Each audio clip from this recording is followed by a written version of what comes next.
Hi, I'm Jake. Dave Rubin's tearing me apart. I'm Hannah.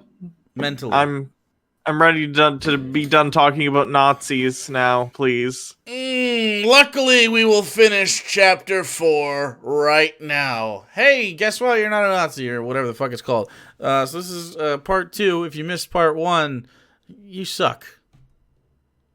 Figure it out. It's not their fault YouTube doesn't put all the videos in the subscription box. Remember when you That is used to annoying. subscribe to me? I'm gonna be an old person I remember yelling back at in the day. Remember when you hit subscribe and then anytime someone put a video out, it would go in your subscription box Yeah, and I you'd be like, do. "Oh, that's how that works." Because I hit the not anymore. 6 months later on your recommended page, we're like, "Oh, that person's been putting out videos. I forgot they existed." Yeah, it's good times. So, I guess you miss it. Smash that bell or whatever the fuck they tell us to Does say. the bell even work No anymore? one knows. It's irrelevant. So, this is part 2. Dave Rubin is you're definitely not a Nazi. And Dave is upsetty spaghetti at the beginning of this second part of the chapter. Is there anything we need to set up besides the fact that he's about to get an article written by somebody about him, and he has bones to pick. No. He has I bones think to pick. I Okay. think I'm All right. So, uh, the guy visits Dave Rubin's home, and he says some stuff, and then he's like, "Oh, it's a beautiful home. It has like exposed concrete. It's got pictures of the New Yorker on it. There's an artist friend nearby doing art, and he makes us delicious coffee out of the Italian coffee maker." Dave takes umbrage with every single one of these things, while the guy's just trying to set the scene like a writer, and Dave is like, "None of that's true. None That's of what it." Dave seems like really offended by the way the guy Yeah. described his house, and to me it just has Dave sounded Rubin like- ever read an article about an Right. interview before? Because they usually sort of do that. They set the scene. They're like, Yeah, so you oh, can the kinda room was visualize this it. way. Yeah. Why is he offended by the fact that the guy says it looks like he has exposed concrete? Which, by the way, we looked up pictures of his house. Do you want to see his house real quick? It's gonna look scuffed as fuck on your end here, guys on YouTube. But don't worry about it. Here's the scuffed as fuck. Look, so this is his house. This is his house. Nice house. Good job, Dave. That's fine. That's a nice house. It's in Encino. This here's concrete. It's exposed, and if you see it, it wraps kind of around the exterior of the place. It kind of goes. There's like a little hallway here. Check this out. This is still an outdoor area, and then this right here is like open to the exterior. This is exposed concrete. I don't know why. Like, I don't give a shit. It's a nice house, Dave. It's a really nice house that you bought with Koch brothers money and Patreon. But like, it's what a weird thing to lie about. I thought it was maybe a pretentious thing, like, oh, it's not concrete, it's Sicilian slate or something. Maybe it is. I'm sorry, Dave, if you're watching. Apologies. If it's marble or something, then it was probably just the writer making a mistake. But I mean, It's it not doesn't make it just sound the same. shitty. It sounded nice. It sounded. He even called it like Art Deco modern or something like that. It was a very modern house. It's something you'd expect to see in California. Very nice, very clean, very white, very. I don't know. The article, I was like, oh, okay, good. Dave Rubin's got some sweet digs. And apparently his studio was in the adapted out of his 2-car garage, which is interesting. And now it's not, but Sure. it was, which is cool. Good for Dave. I didn't know he worked at home like that. So that was interesting. The artist, this is just stupid petty stuff that I wanted to point out that he points out himself in the book. The artist friend is actually my sister. She's painted many of the pieces in my home. The Italian coffee maker is a $149 Nespresso machine from Target. And then, because he doesn't want to sound like a bougie asshole, but then, fun fact, I got mine from a cast member of The Big Bang Theory as a wedding gift. What is Which your... member? I want It to know doesn't- which member of I the don't Big know. Bang Theory is giving Dave Rubin presents. Who's the one we don't like most? Kaylee Cuoco. Anyway, so that's the person that fact gave him an espresso machine for $149. By the way, if you have Big Bang Theory cast member money, $150 on a Dave Rubin wedding gift? I It'd might be spend like- $150 on your wedding gift, and I would still feel a little shitty about how little I spent on your wedding gift. Like, It'd be like if I came over to your house and was like, would you... I guess this is not even good, because sometimes people do just want gum balls, but not even a gum ball, because a gum ball might taste... Maybe you want some gum. Like, imagine I came to your house and I had, like, a 25-cent little toy that came out of those same things that are next to the gum things, and I'm like, I got you a gift, Jake! yeah. And it's like... That I mean that's like maybe a stupid thing friends would do, but like it just seems weird to me. Yeah. Gifts between tremendously wealthy people that cost like $100-something bucks. It's like Why not just like a car? I guess I don't get it. Yeah, I don't know. We're not bougie like that though. And then apparently the guy said a wall of framed New Yorkers covers, which is fine. The New Yorker has interesting covers, and I think from an artist's perspective, the New Yorker is commonly very visually striking. If you don't know, go ahead and Google New Yorker covers. They're actually pretty cool to look at. They're very, I don't know, they go with the times, especially the ones from the 60s are super cool. But he takes umbrage with that too for some reason, and he says, that's a postcard that I bought for literally $5 before leaving my beloved home city of Manhattan. But I digress. Like, I think he's just mad that, not about this stuff, although I think this stuff does piss him off, because he definitely comes across as a Keeping Up with the Joneses type guy. You know what I'm saying? Like, he's definitely like, part of the value in my worth is like I dress nice and I have a nice house, and I have to put on airs and appear a certain way. The rest of it, and then we get back to the Nazi stuff right now, is the guy who sat there, who's his last name's like Omke, so I forget his first name. It's probably written in the book before, but he was there on a day when Dave Rubin interviewed two ex-Muslim women, an Egyptian woman named Yasmin, and Faisal, someone named Faisal Saeed Al-Mutar. I'm probably just destroying that, but who are both ex-Muslims and despise Muslim or Islam, and they were on there to talk about how Al-Qaeda sucks and they don't like Islam and blah blah blah, which is whatever. Apparently, this writer implied that Dave is Islamophobic in some way, though he doesn't show the quote. He just says, he literally writes, Omke heavily implied that I'm Islamophobic. I'd have to read the article, I guess, but he doesn't give an example of that. I don't know. Excuse me. He goes on to talk about this entire I guess interview, which is not that interesting, and I don't think you need to hear about it to understand where we're coming from on that. But it seems he takes umbrage specifically with the claim that he is far right. The writer wrote that Dave Rubin is far right. What do you feel like that? I think Dave Rubin, if he's not far right, he's the on-ramp onto the highway of the far right. I don't know how to explain it, because I think he would agree in private with most far right positions, right? But I think he's tactful to recognize that he's not going to get people onto the side of quite right-leaning positions if he doesn't present himself in a certain way and try and have a certain pragmatism in how he words the things he says, right? And how he frames his topics, right? Like he knows well enough to not just outright say, I don't like trans people, but what he does say is Jordan Peterson stuff like, I don't want the government telling me what pronouns I can call people. We'll get into that a little bit later, but yeah. I agree. I think, and I don't know how Dave doesn't understand, or if he does understand. Again, it's this sort of Schrodinger's brain. Like, I don't actually know.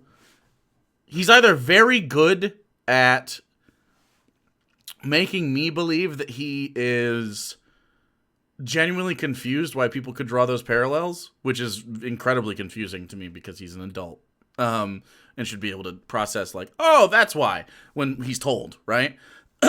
Or he's this nefarious, very good liar, Right. So I can't tell. Like, I mean, like if you had to bet money, which one are you leaning towards?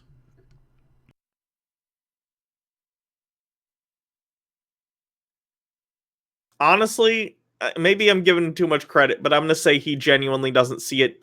Not necessarily even because of stupidity, but because people can easily be blinded by, oh, this thing I'm doing is making me money. Well, I better overlook the negative aspects of it and the implications of some of the things I am saying and who it's going to appeal to. I think Dave Rubin has probably self-deluded himself enough to genuinely believe a lot of the things he says in regard to, like, oh, I'm a classical liberal, I'm not a conservative. Sure. Specifically because it's a way for him to both make money, and maybe feel like he's even doing the opposite of what he's actually doing. He probably thinks to himself, because people are able to sort of frame their lives in such a way as to make themselves the good guy even when they clearly aren't. I would imagine Dave Rubin's internal monologue when it comes to who he is and what he does is something along the lines of, hey, think about being a right-winger 10 years ago in this space, an openly gay man, right? Right. So he probably thinks to himself, look at me. I'm an openly gay man in the right-leaning community. I'm helping them be more open when really he's borderline. He's not Milo level, but he has to an extent tokenized himself in order to be a mouthpiece for the same apparatus that doesn't like the fact that he exists. Yeah. I hate to use the word narcissism when Donald Trump exists and like Yeah. And real narcissism exists, but there's a form of like small n narcissism with Dave, where I think he thinks he's reached a level of success to where other not successful people, or even other successful people, can't tell him what, you know what I mean? Like, Sure. Like, you can't tell me what, I made a bunch of money on stuff, and he kind of said that, but I almost think it's like also like a pride thing. Like there's something tied specifically to his personality where he does not want to admit, like he's grasping and holding on to the idea that he is not what he is, which is, like you said, the on-ramp to the far right, or at least one of them, definitely one of them. Like I don't know what it is about him that wants, is it because he's like comes from like a lefty sort of background and then kept moving to the right, or is he genuinely very, very good at the grift? I can't tell. So he continues to go on being mad at this writer, but more of it's the history at this point. He starts talking about the history of his family. He's Jewish, and he comes from a lefty family, and there was like, he makes a bunch of Jewish jokes. Like, there's an old joke that you have 3 Jews at a table, then you have 4 opinions. I'll try a family of 30. Like, that doesn't... As a non-Jew, it felt icky to read, personally. I don't know if it is. It wasn't... I don't think it is. I think it's just not that funny. Because look at someone like Mel Brooks or maybe that's Seth why. Rogen. Maybe it's because it wasn't funny. Maybe that's why. I think that's just it. It's just not funny. Like, there's, a long history of, like, self-deprecation in terms of, like, Jewish comedians and stuff, which Dave Rubin would probably consider himself. He was a stand-up at one point. Yeah. So to an extent, he's just not that funny, and it's cliche, which makes it a little eye-rolling. I don't know. Yeah. He then goes on to use some trademark terms, calling his house and the arguments they had a playful battle of ideas. Not that Dave Rubin likes battles of ideas, because he will block you if you send him pictures of American flag toilet paper. I know from experience. Also, he goes on to say, it was the original safe space because there's no punishment for having the incorrect views. Here's the joke. Here's the joke of it. Well, apart from that time my aunt claimed that Friends, the Friends sitcom is what he writes. He didn't write Friends. Or Like, the sitcom Friends. right, The Friends the Friends sitcom was funnier than Seinfeld, which almost split the family apart. Like, I don't. He thinks he's ingratiating himself with his audience, and maybe there's some people that like that shit. Like, I also recall the lower class, but like it comes across as like he didn't actually like that. Just sounds like a lie. I don't know. I think that joke expired about 15 years ago too. Yeah. You like Friends and not Seinfeld? It's important to remember Dave Rubin is a failed comedian. True. I mean, that was what he was trying to be as a comedian, and he's not. True. He is not one. He is a very successful failed comedian, though. So not to take him out of there.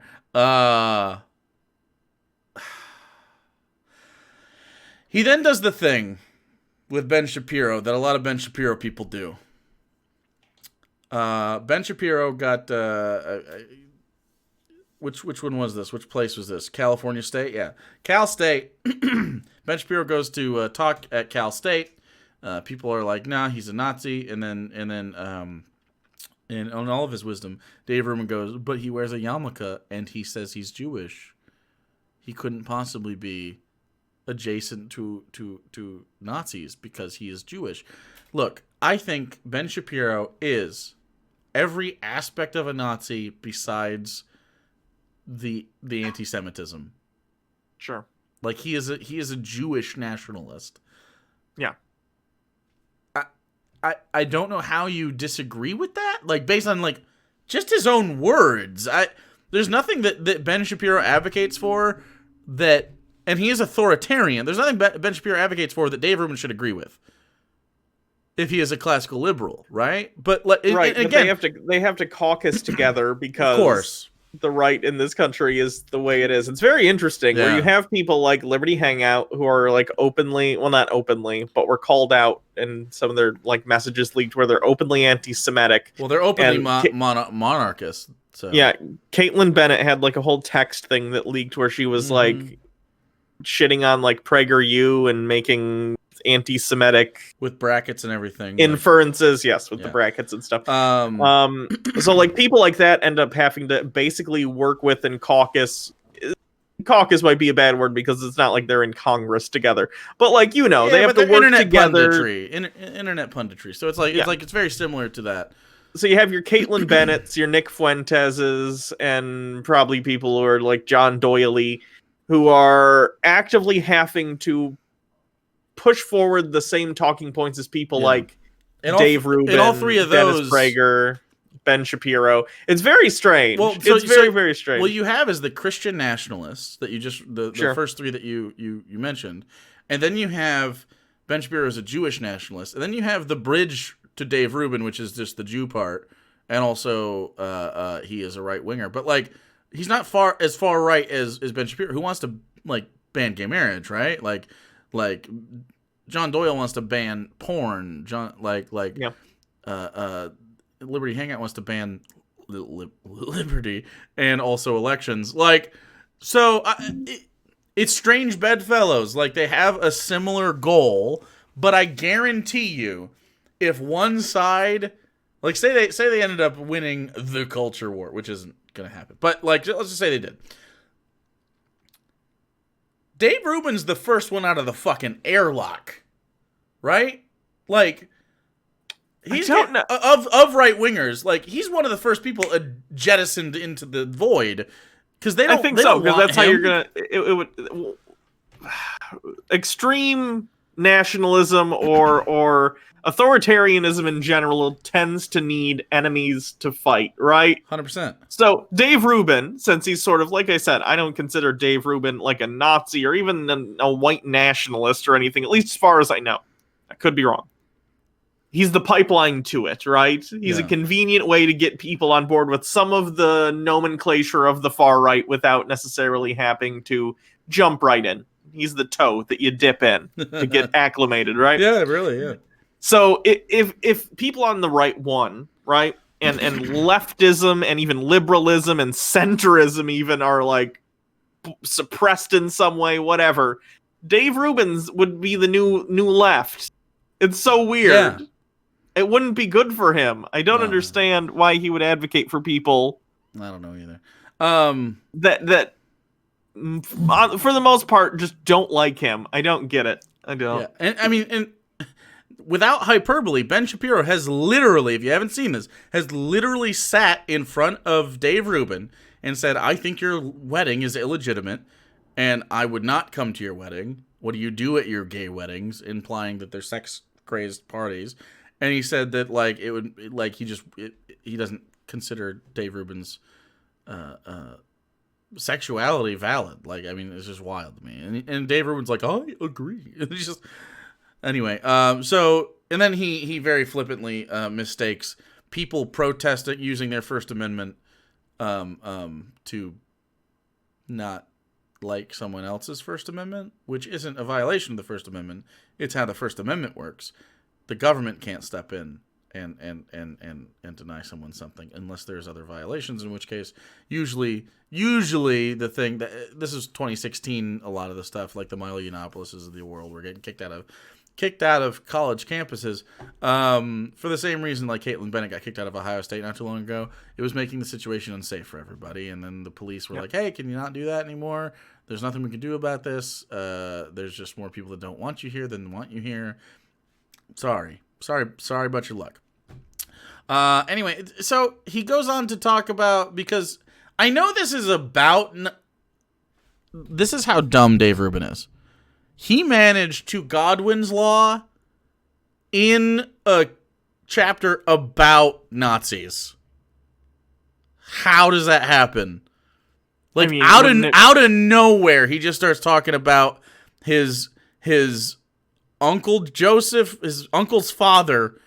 Godwin's Law is just bringing up Hitler, so that would have been in the first two paragraphs. I know, but he managed. But I'm just saying, to Godwin's Law specifically is to bolster an argument, and he just does it. He does it, and it's weird. He talks about for a chapter, for this whole chapter, or not this whole chapter, the whole rest of this half of the chapter. He's talking about some person he was related to that has this wild World War II running away from concentration camps, saving his daughter, brainwashing her into believing she's a Christian, then after the war finding her and kidnapping her and reuniting, and it's fucking wild. It sounds like he's trying to float a spec script out there for one of his for some producer to pick up.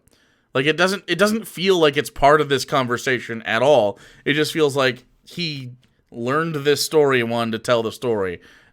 I don't know. Do you have anything to say about that? It's not really connected to any of his political things. It's just I'm a Jew. Here's part of the things that Jews went through. It's yeah, we know. We disagree with that. We don't like that. That's not good. He's done this multiple times so far. I don't know anything to say about it. Oh. Well, now we're on to the part where he just starts yelling at, I guess you could say, the outspoken lefties in the Democratic Party, like the politicians. Sure. This is the part where he's like, you know what, I'm mad at you, and here's the thing you did that I think is bad. He talks about Ted Lieu, who is pretty dope, who called Candace Owens a Hitler apologist. She is. Candace Owens sucks. I don't know what else to say about that. He does say that he makes a really bad joke about Candace Owens, saying that we've had dinner together. We've knocked back plenty of frozen margaritas. This wouldn't have happened if she was an anti-Semite. And then he goes on to say, I only drink beer with anti-Semites, and he only drinks light beer, and she only drinks IPAs with racists, those are good jokes. Definitely good jokes. And then he talks about our boy, Jordan P. Peterson. Give us some of that JPP love. Give it to us, Hannah. Give us the good stuff. Give us that JPP suckle. Do you have to word it that way? I have to, because according to Matt Dillahunty, we have the greatest takedown of his book available on the internet, And well, so at that least means you're it's humble true. about it. That means it's true. So if he says it, I mean, I'm just saying. So For some reason, my Control F isn't working. That's great. Control F isn't working. Well, he talks about Jordan Peterson after who is the most maligned of all. He's friends with Jordan Peterson because grift. So in New Zealand, after that Christchurch massacre, Yeah. New Zealand took 12 rules for life off the shelves.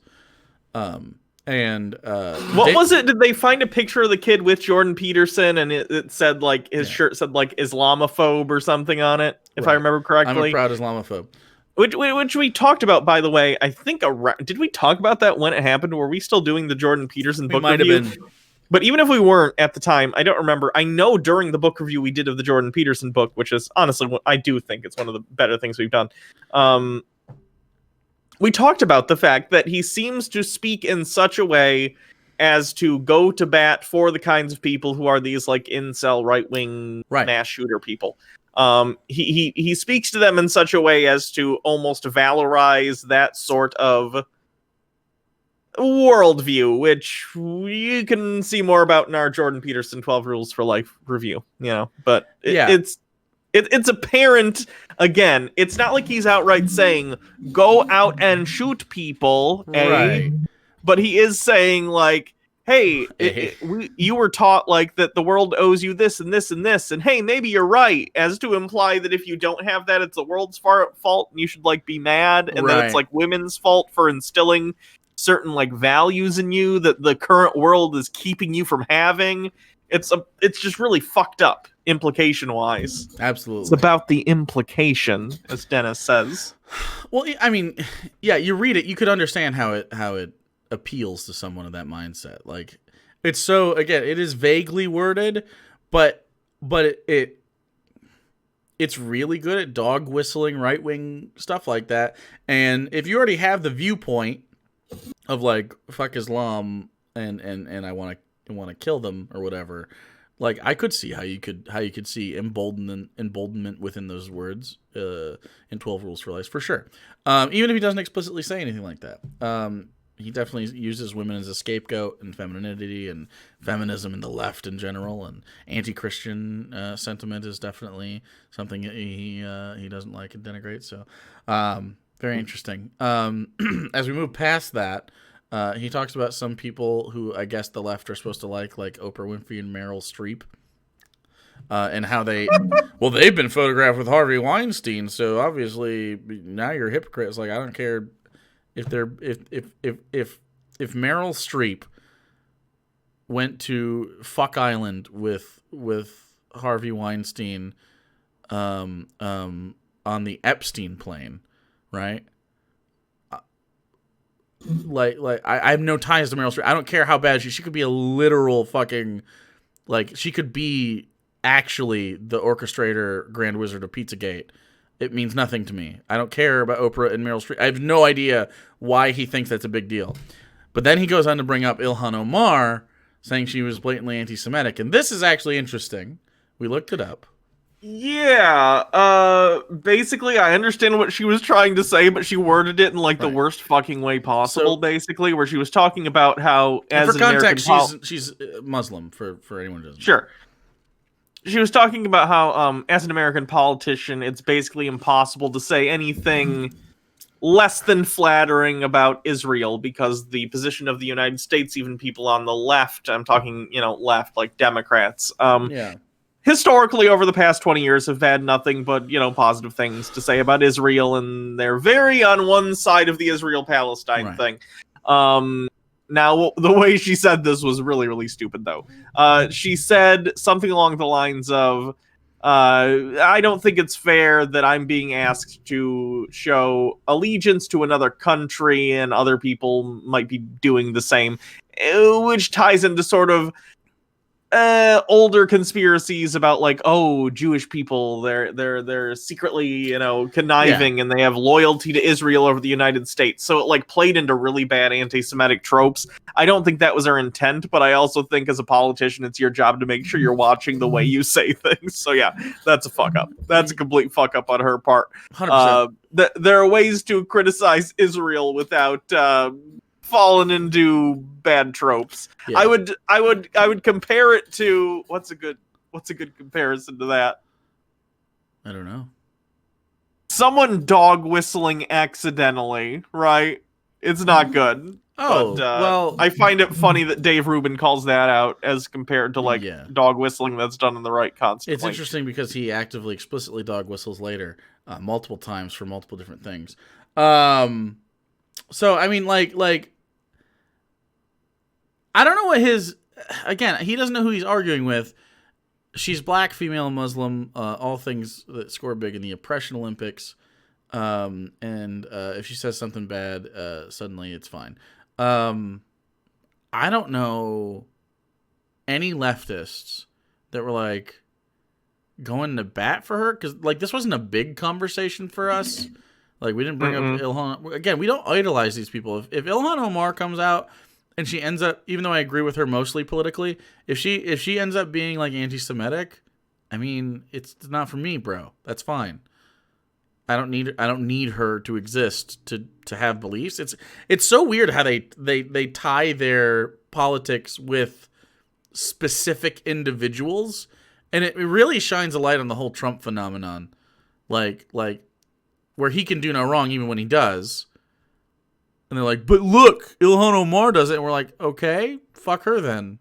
Who cares? Yeah. It's so strange. And then they don't like apply that.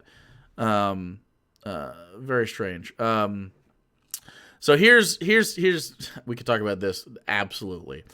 This cognitive dissonance about Ilhan Omar, and this is a quote, stems from one key truth about modern leftism. Progressives see racism, sexism, and discrimination everywhere except where it actually exists. I know you've experienced this in your discussions with any right-winger or just interacting with their content. And I don't know how to explain it. I don't know if you do either, but I just want to know your opinion. What is the rub when it comes to admitting like systemic issues like racism, sexism, like why is it scary to be like, yeah, that's a thing? I'll explain why. There have been studies. In fact, there was a recent study which is tertiary in a tertiary way related to this. Basically, it was a study that was talking about messaging in terms of COVID and why the messaging that's going out from doctors and stuff about COVID, on top of obvious political motivations, because Donald Trump is, not taking COVID seriously and hasn't since the beginning. Right. On top of that, though, people on the right, people who tend to be politically conservative, apparently tend to resonate messages more when they talk about things in terms of agency, right? So they found that if doctors described to conservatives COVID as, oh, it's taking advantage of people and it is using them to propagate it. If they speak in ways that seem to ascribe agency to COVID, even though it's a virus, that's so interesting. There's a higher likelihood that they're willing to get on board. I think this ties into also why they're so prone to being like, oh, climate change is fake.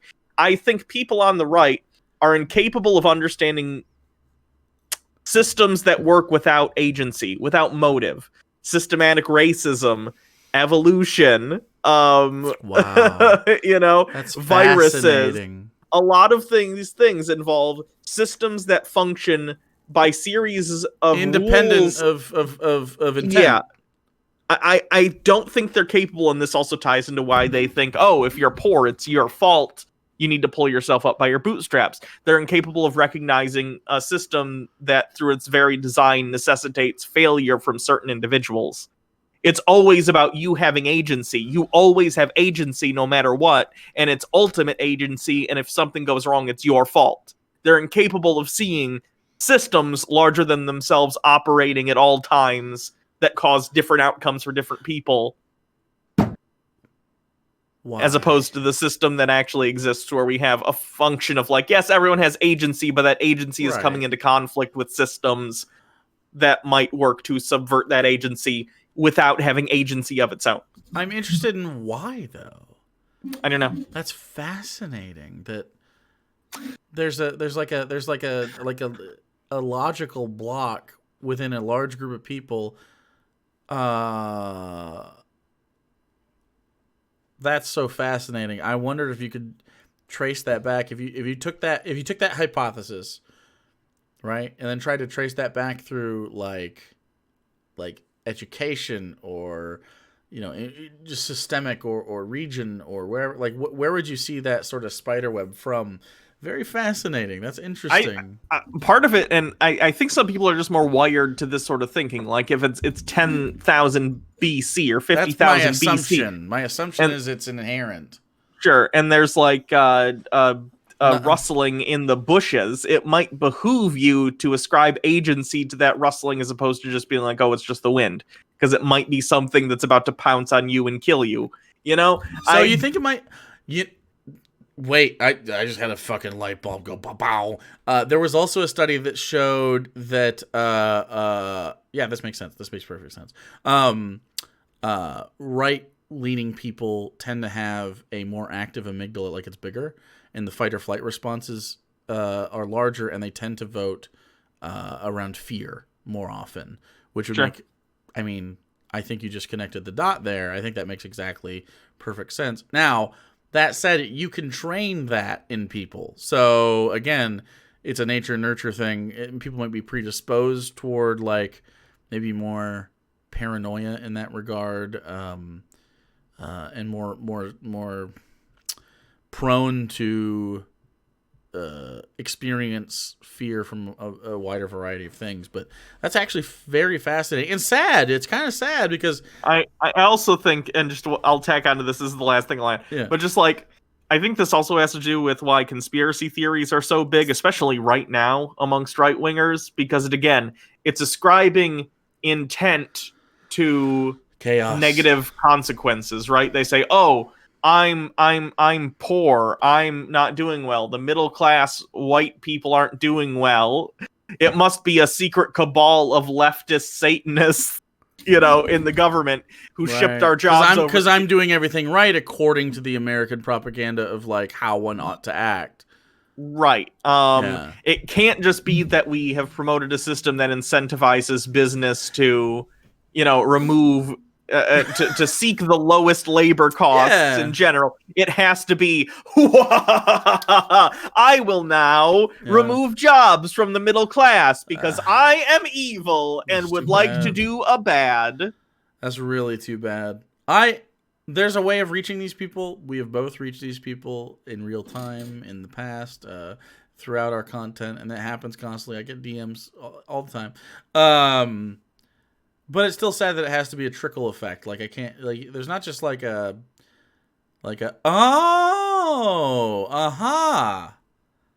moment that you could give to a right winger that will make them see systems in the way that they need to understand that they're being exploited in a certain way. And I mean, not just class consciousness, but like just seeing the system of like racism and just understanding it. I don't need you to be a left winger. I don't need you to agree with me economically speaking, but from a social perspective, it would make a lot of sense for an American person to understand systemic racism, right? Even under capitalism, just to be a little bit more efficient with that, just to understand kind of how everything works. I don't know. I guess let's just keep moving on. That's so interesting to me. He goes on to say he plays some lip service to a few things, and then he immediately backs off of him. So here's a few examples. Stop me when you want me to stop. That's not to say that America doesn't have issues with prejudice and discrimination. Do white supremacists exist? Yes. Do black, Jew, and Hispanic haters exist? Yes. But are these people fringe and irrelevant? Hell yeah. They have no institutional power, and that's exactly how it should be. I disagree. Donald Trump? Yeah. Okay. So let me explain a really patronizing detail. Think America should be a white ethno state? Sorry, but you're a racist. It goes against the very founding principles of America. That is to say, there's no natural ruling class or whatever. Has America always succeeded at this? Unfortunately not. But it's always worked hard to do better. Has it? That being said, it's still not racist to... I'm going to read... This is Dave Rubin. This is not Jake. I need to reiterate this. He is about to 1350 all over your face like a racist bukkake, okay? Here it comes, okay? That being said, it is still not racist to observe that half of the homicides in America are committed by and against African Americans.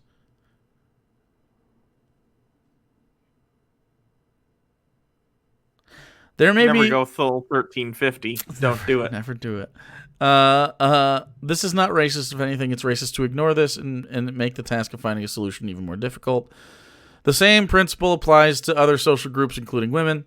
Think men are inherently better solely because of their birth gender? Unless we're talking about the ability to pee standing up, you're probably sexist. He says birth gender, which is important. Recognize he means birth sex. He does. Well, no, he doesn't. But yes, he should, but he doesn't. Recognizing that biological differences exist between the genders does not, however, make you misogynistic. I'm living proof of this because he named his cat after the Golden Girls or some shit. His car, I don't fucking know. No hatred of women here. Can't do it because I named a chicken Blanche Featherow in honor of Rue McClanahan. He literally wrote that. I'm not making this up. He named a chicken after a woman, and that's a fictional woman at that, and that means he's not. Yeah, that's fine. Can't. I don't even know. Off the top of my head, I'm not even saying Dave Rubin's necessarily sexist. I don't know what he said about women. I have no idea. But like, who says I'm not sexist? I named a chicken after a fictional woman. I don't know. I have no fucking clue. In fact, it probably makes me more supportive of women when I... This is Dave Rubin again. It makes me more supportive of women when I don't take pleasure in watching male-to-female trans athletes pummel girls in wrestling matches.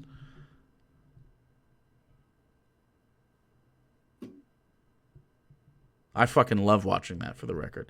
By the way, anyone who, whenever trans issues are brought up, if their go-to is to talk about sports, they're probably transphobic. Now, let me be clear, not all the time, but most of the time, yes. Because trans individuals in sports is such a fringe, small fucking issue. If they're it's always implying that... And the idea that the person transitioning was this masculine, hulking bear man, and then it's like, but I'm just wearing a dress to win wrestling matches. Like, what the fuck kind of pretend world is that? I'm talk about that shit today. That's a discussion for a whole other day. I don't know a lot about sports, so I don't like to talk about it anyway. I can talk about trans issues, but I don't know enough about sports to have honest opinions on. And again, this would have to be a discussion in each individual sport. If someone's response to bringing up the issue of like trans rights is to immediately go into a diatribe about how a bunch of cis men are going to secretly invade women's sports in order to win them, they really just want to use the T slur, but they can't. By the way, that also speaks ill of how you feel other men act. Right. It's yeah, it's fucked up. I agree with you 100%. It's the same thing as people, and they've stopped doing this quite as much, and they've moved on to the sports stuff because they know this is like, they get yelled at for this now, rightfully so. It's like when people are like, oh, trans people, a bunch of men are going to sneak into the women's restroom by wearing dresses and assault people. Like, it's the new version of that. It's a scare tactic, which is even more fringe than the bathroom thing. Like, Guys, if I need to use the bathroom in public, believe me, I don't want to be there either. I didn't even like using a public bathroom prior to coming out, okay? just want to pee. And the sports thing, stop scaremongering over it, okay? That's something that is going to have to be determined within each individual sport, and that's up to, like, medical people, okay? Anyone who feels the need, whenever trans issues is brought up even a little bit, to go, but what about the sports? Shut the fuck up. Shut up. But I don't want Shut you to the fuck up. I don't want you to beat me at stuff. Unless the conversation is literally about sports, why are you bringing this up? Why are you bringing this up? Why are you bringing this up? Because I really want to say it. Like, imagine if we were talking about civil rights in the 1960s, and you were like, but if we end segregation, black people are gonna play more sports. Like, it'd be immediately you'd be like, what is wrong with you? That's not what this conversation's about. They did have that conversation, by the way. I'm aware. It's such fucking bullshit. It's such bullshit. There's a time and place for that conversation, and it isn't in general conversation about, like, should we accept trans people? Fucking yes. The answer's yes. Figure out your sports rules. Like, that's between doctors and the leagues. Okay? That's great. It's not great. No. This is only going to get worse. Dave Rubin goes on to say, that said, I can also respect the transgender community without wanting my language and pronoun usage to be dictated by the state. Can you respect the transgender community without wanting that, Dave? But can you? Look, again, this is one of those, I don't know, dog whistle isn't even the right words. It's a straw man argument that's getting put forward by Dave. The implication that the state is going to put you in jail for misgendering someone is a complete red herring. It's not going to happen. This is an allusion to C-16 in Canada. Yep. The same exact bullshit that Jordan Peterson tried to push forward, where he's like, oh my god, the state's gonna arrest me for using the wrong pronouns. Yep. No one's been arrested for that, by the way, since C-16 passed, continually proving that Jordan Peterson's a fucking liar, and also showing that Dave Rubin is the same by pushing this idea forward. Dave, the government is never gonna, like, get you in trouble for misgendering someone. It's not going to happen, nor would I want that to happen even. However, if you are a government employee, like you work at a state school, and a student is trans, and you're repeatedly not referring to them correctly, you're going to get in trouble because you're working in a public capacity. But you're not that, Dave. Good news. You don't work for a university. You have your own thing. You're a business owner. Good for you. And you can do whatever you want. But if you misgender people, you're going to rightfully be called an asshole for doing it. You can do it, but you're going to be called an asshole. Same reason, like, you could theoretically use racial slurs too. No one's going to stop you. It's not illegal. But you're going to be an asshole if you do it. It's the same thing here. The free market includes social cost. It costs a lot to be transphobic, Dave. It just does. You want to continue? I know you could talk about that forever. I don't have a ton because it's not a lot to say. It's just a ridiculous straw man. It's just a ridiculous straw man for him to say, like, I can respect the transgender community without wanting my language and pronoun usage being dictated by the state. If it has to be dictated by the state, the implication is that you're misgendering people. Yeah. So no, you cannot respect the transgender community and misgender people. Right. You can't. You can say that you tolerate them because you're not literally, like, trying to murder us, hopefully, but you're not respecting and supporting trans people if your, like, gut instinct is, I want to use the wrong pronouns and use the T slur. Like, nope. That's not respect. It isn't. Yep.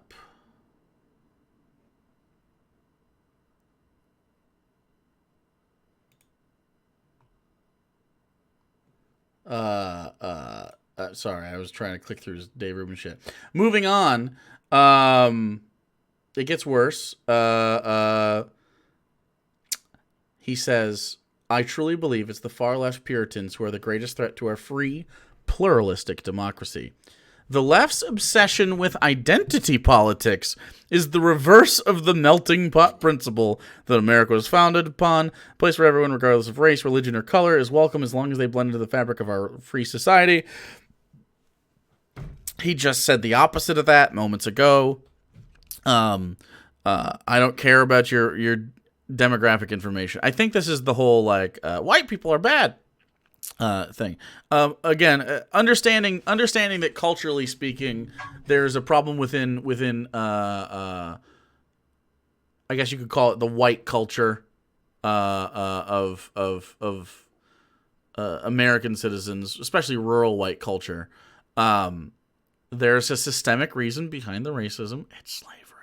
And there's a problem with seeing the systems within that, and it's okay to understand that there are, like microaggressive things that white people do to minority people, like touching their hair or walking across the street or assuming someone's a threat because they look different. Like all of this stuff is super normal and stuff that you can talk about, and it doesn't have to be this big thing, but like they always make it a big thing. They're like, no, I don't do that. It's like, just, can you, like, if we just listen to a population of people talking about a problem honestly, and we try to apply it to ourselves, it's very easy to come up with the right answer and just go, okay, well, what's the most decent way I can treat another human being?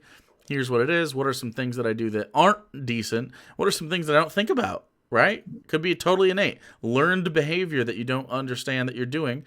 Totally fine to understand that you're doing something that bothers somebody and try not to do that. That's fine.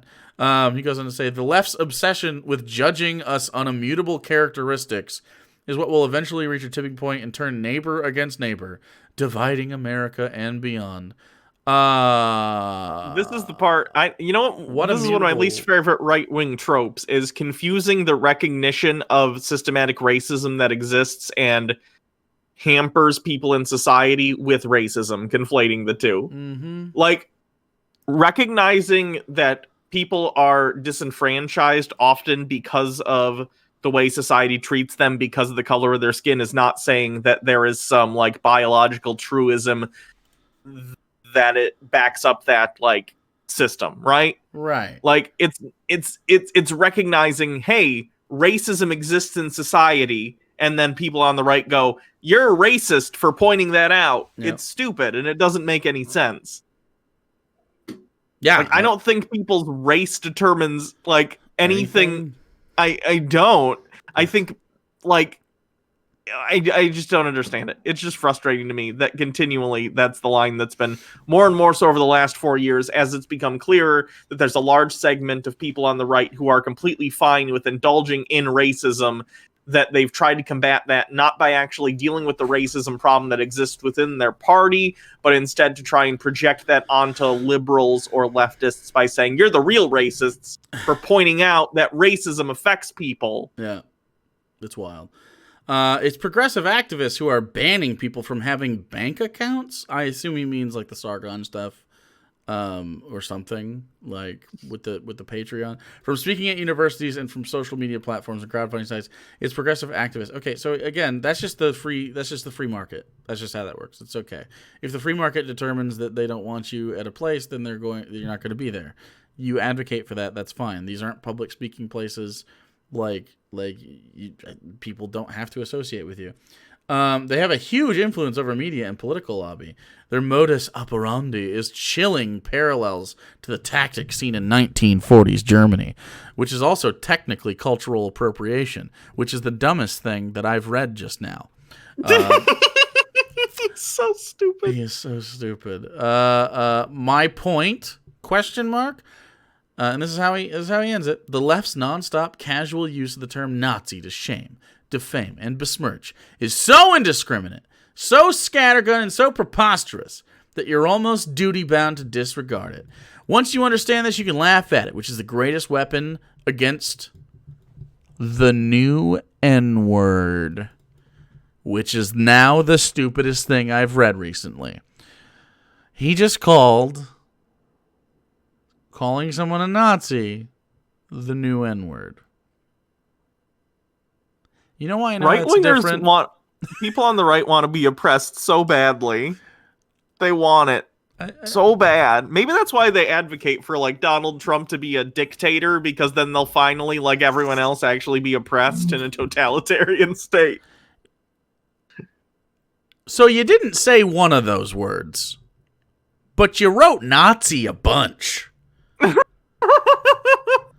The John Mulaney bit. If there are two words and you won't even say one of those words, That one's worse. That's the worst word. Yeah, it's come on. Anyway, you're not a Nazi. You're just somebody who thinks for themselves, and the thing you think is gas the Jews. I want an ethno state. I don't know. If you appreciate this on a deep cellular level, the term Nazi and all its radioactive implications will hold sway over you. It won't make you insecure in your opinions. You'll never need to question your motivations because it'll be built on a solid understanding that's unshakable, like the granite that underpins the skyscrapers of Manhattan. Now that your foundation is reinforced, it's time to start building. Look at them. Look at them. Writing a book. I guess so that leads into chapter 5. So oh, by the way, I missed the part. It's not cultural appropriation if you wear dreadlocks or hoop earrings. Is the thing he just said. We don't have to talk about that. I just thought it was funny. Jake, guess what chapter 5 is? Okay. This is You're Not a Nazi. Can I have a hint? Can I have a hinty poo? You're gonna check something. Check your privilege? Check your facts, not your privilege. Fuck! Is chapter 5. Check your facts, not your privilege. And Facts don't care about them fee-fees. This book is so weird because like it'll have chapters and some are just chapters, but then sub-chapters have sub-chapters. So then under check your facts, not your privilege, we have systematic racism, the war on women, the wage gap, gun control, hate crimes, environmental issues, and then Republicans bad, Democrats good. So I hate this. We'll chip away at that. All right, so this one went longer. That's why we split it in two. This is chapter 4 was a rough one. I don't really have any parting thoughts. You got everything I needed. There's nothing I want to say more about Dave Rubin at all. Yet we will persist. We will finish this book, and then I think we should do Ben Shapiro next. That's what I think. Okay. I think we should do Sharipo. 12 more rules for life might be out by then, but next month. I don't know if we're gonna be done with. Oh well, now that we're doing these like twice a week. Let me see. One. So I said there was those sub chapters and then one more chapter, right? 3, 4, 5, 6, 7, 8, 9, 10, 11, 12, 13, 14, 15, 16, 17, 18, 19, 20, 21, 22, 23. All right, so maybe three-ish months. Sure. So. Let me see. Is there a date? 12 more rules for life. Please launch on the day we're done with this.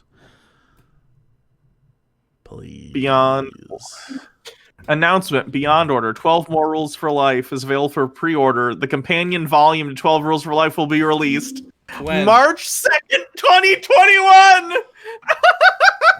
It's happening. I'm excited. That's right on schedule. Okay, fuck it. We're doing 12 more rules for life after this. Fuck it.